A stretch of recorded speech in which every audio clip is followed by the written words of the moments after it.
पति पत्नी का तलाक हो चुका था, बावजूद तलाक के मियां बीबी का कोर्ट में केस भी चल रहा है और पत्नी ये दलील बार बार दे रही थी कि बच्चों पर हक सिर्फ और सिर्फ उसका ही है। दूसरी तरफ पति ये कह रहा था कि बच्चे सिर्फ और सिर्फ उसके हैं। दोनों पक्षों की तमाम दलीलों को मद्देनजर रखते हुए आखिरकार अदालत एक फैसला सुनाती है कि मां को ही सकुशल दोनों बच्चे वापस लौटा दिया जाए। चूंकि दलील ये थी कि माँ ही बच्चों की बेहतर परवरिश कर सकती है, देखरेख कर सकती है। चंद साल तो सब कुछ ठीक ठाक चला, लेकिन दोस्तों चंद साल बाद ही मासूम से दिखने वाले वे बच्चों की निर्मम और बेदर्दी से कत्ल कर दिया गया। और जैसे ही कातिल का नाम सामने आया, ना केवल पारिवारिक लोग बल्कि देश दुनिया में बैठे हुए लोगों को भी सोचने समझने पर मजबूर होना पड़ा। लोगों के भी रोंगटे खड़े कर दिए। तो दोस्तों स्वागत है आप सभी का आज की एक और नई घटना कहानी में। मैं हूं आपका अपना सुशील कश्यप हरियाणा से। और दोस्तों आज की जो सनसनीखेज घटना और कहानी को लेकर के मैं आप लोगों के समक्ष आया हूं, दरअसल वो घटना कहानी संबंधित है हरियाणा प्रदेश से। हरियाणा प्रदेश का जाना पहचाना शहर है सोनीपत। मैं बात कर रहा हूं इसी महीने 21 फरवरी 2024 की शाम के लगभग 4 बजे का समय रहा होगा। सोनीपत की एक कॉलोनी है आदर्श कॉलोनी, और उसी आदर्श कॉलोनी की गली नंबर 5 की एक घटना है। उसी कॉलोनी की रहने वाली रूबी नाम की एक महिला, जो कि नजदीक की ही एक फैक्ट्री में बतौर वर्कर काम करती है, शाम के लगभग 4 से 5 बजे जब वो घर पर लौटती है तो देखती है कि घर में सब कुछ सुनसान पड़ा है और घर में ना केवल उसके बच्चे बल्कि आस पड़ोस के लोग भी कोई नजर नहीं आ रहे थे। वो रूबी नाम की महिला बार बार आवाज लगा रही थी कि वीरू तुम कहाँ हो, वंश तुम कहाँ हो। दरअसल वीरू और वंश कोई और नहीं बल्कि रूबी के बच्चे बताए जा रहे हैं। लेकिन दोस्तों तमाम जद्दोजहद और प्रयास प्रयत्न के बावजूद भी ना तो बच्चों का कोई खोर खबर लगी और ना ही किसी व्यक्ति के माध्यम से उन बच्चों बारे कोई सूचना प्राप्त हुई थी। वो रूबी हताश, निराश और परेशान होकर आखिरकार तमाम सगे संबंधियों को भी सूचित कर देती है कि ना जाने उसके दोनों बच्चे कहां खो गए हैं। हैरान और परेशान होकर वो महिला नजदीकी थाने में जाकर तहरीर दे आती है। तमाम लोग ये बोल रहे थे कि एसएचओ साहब को आने में अभी समय लगेगा। दरअसल एसएचओ साहब किसी महत्वपूर्ण काम के सिलसिले से बाहर गए हुए थे, इसलिए रूबी नाम की वो महिला तमाम सगे संबंधियों के साथ धरने पर बैठ जाती है, यानी कि वहीं पर धरना डाल देती है और उस पल का, उस घड़ी का इंतजार करती है जब बड़े बाबू यानी बड़े साहब आएंगे और उसकी दर्द भरी दास्तां को सुनेंगे।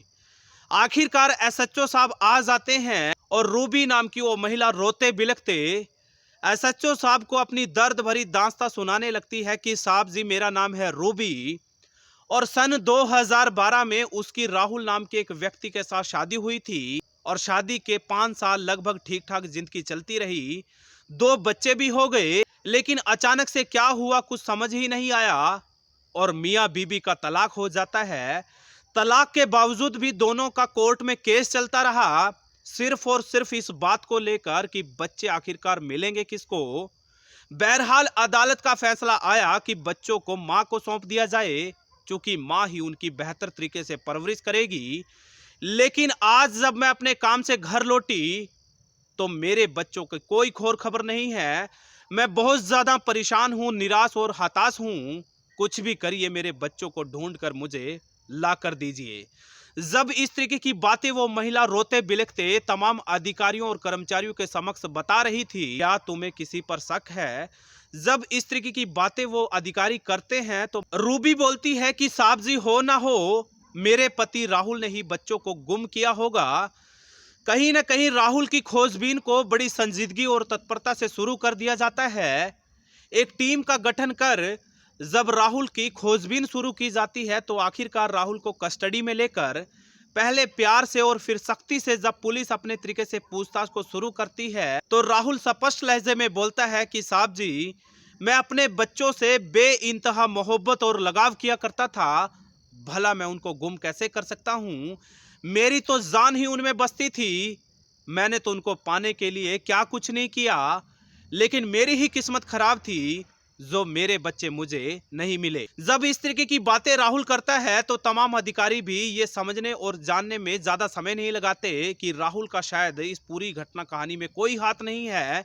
लेकिन वो एसएचओ साहब सख्त लहजे में राहुल नाम के उस पति को बोलते हैं कि बताओ राहुल, जब तुम गुनहगार नहीं हो तो क्या कोई और व्यक्ति इस गुनाह के लायक हो सकता है? यानी कि पूरी घटना कहानी का आखिरकार गुनाहगार है कौन? तो राहुल बोलता है कि साहब जी, मेरी पत्नी का कि एक अन्य व्यक्ति के साथ नाजायज रिश्ता चल रहा था।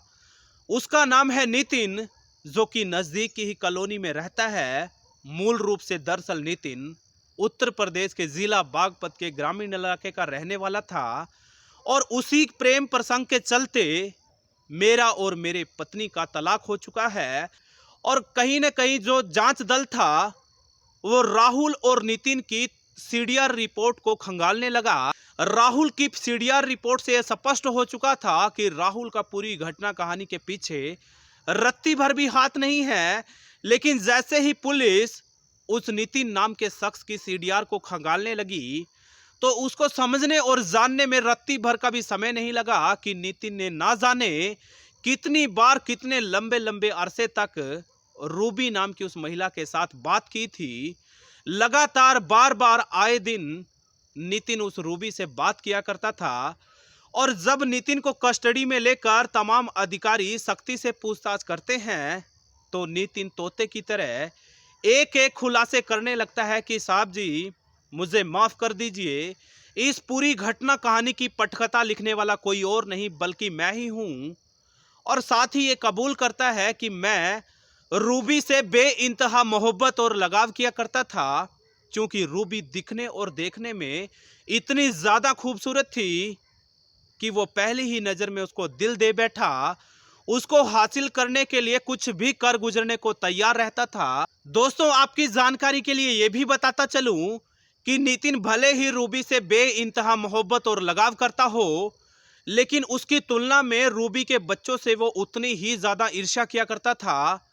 और कहीं ना कहीं जब स्कूल की छुट्टी हुई तो नितिन बड़े ही शातिराना अंदाज में उन बच्चों को बाइक पे बैठाकर यूपी के बागपत की ओर ले जाता है और सुनसान इलाके में ले जाकर बेदर्दी और निर्मम तरीके से उनके गले को तब तक दबाए रखता है जब तक कि वो मासूम से दिखने वाले बच्चे अपना मौके पर ही दम नहीं तोड़ देते।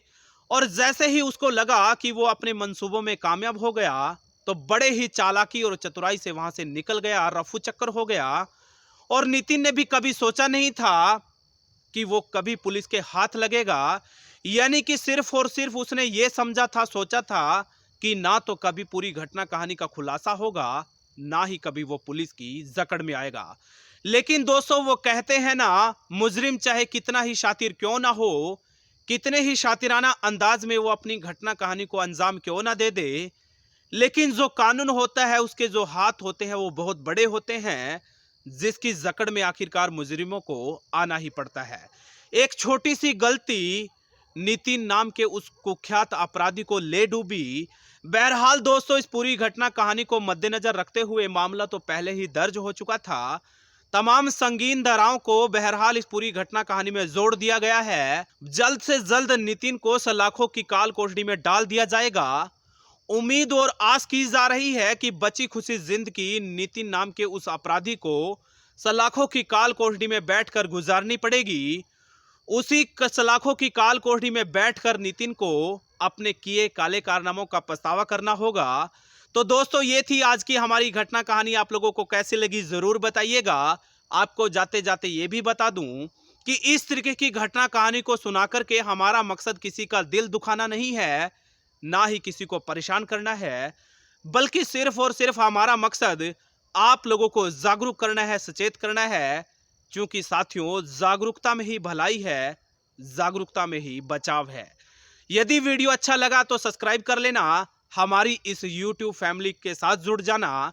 और कहीं ना कहीं साथियों, आप लोगों से गुजारिश करूंगा कि सब्सक्राइब करने के बाद बेल आइकन को दबाना ना भूलें, ऑल पर क्लिक भी कर लें, ताकि जब कभी भी हमारी वीडियो आए तो सबसे पहले नोटिफिकेशन आपको पहुंचे। आपको हम लगातार यूं ही अलर्ट और जागरूक करते रहें। बहुत बहुत शुक्रिया, आप सब साथियों का आभार, धन्यवाद।